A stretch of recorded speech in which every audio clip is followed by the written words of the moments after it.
in Isaiah chapter 11, verse 10, we see that Isaiah is talking about predicting, prophesying a branch that will come from the root of Jesse.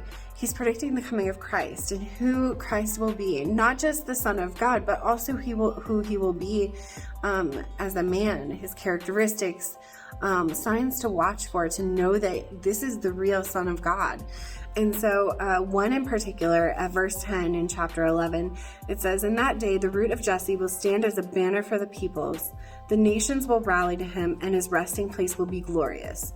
So automatically I see that he's talking about where it says a root of Jesse will stand as a banner for the peoples. Well, somebody who represents the people, somebody who will speak for all men.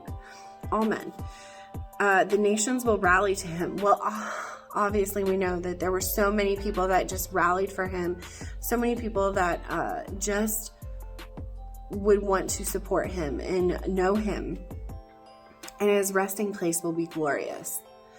What more, is there a more glorious resting place than being taken to heaven to be on your throne, the Father? I mean, I can't imagine a more beautiful place.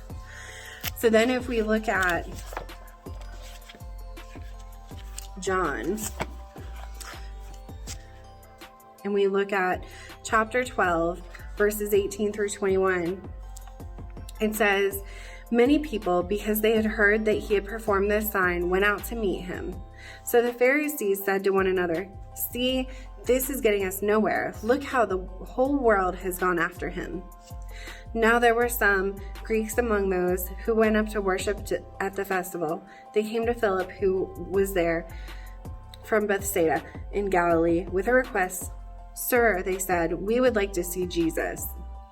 And so this seems like such a tiny little piece of the scripture, and maybe even at first glance slightly insignificant.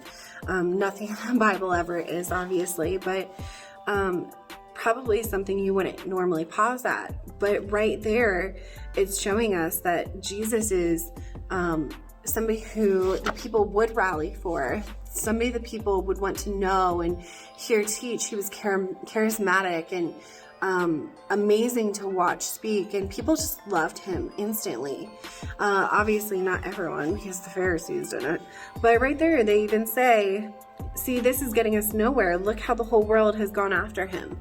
I mean, God would not put somebody here. He would not send his son here and it be somebody who nobody wanted to hear from, nobody would understand, nobody would love, and nobody would want to hear preach and teach and hear parables from.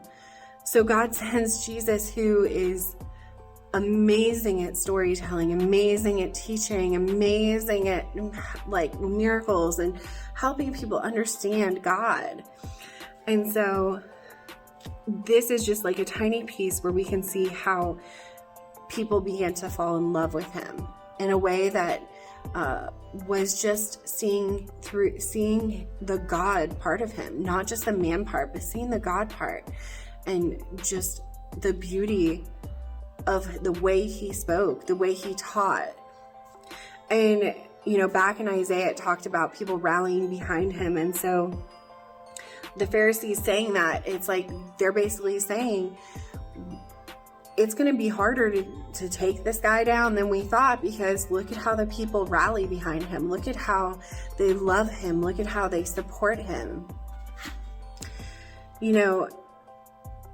Sometimes scriptures like this can make you stop to think, like, do I have a heart for Jesus the way that they do? Like, they rally, they support him in a way to know him, to see him. I mean, can you imagine that? That would be so amazing. And so it makes me stop and think, do I have a rallying heart for Jesus? Do I have a heart that I love him, but am I rallying for him? Am I rallying behind him?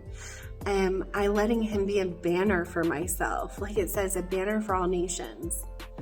So it's just another reminder in scripture that we can show others that just in the way we live our lives, that we love Jesus so much.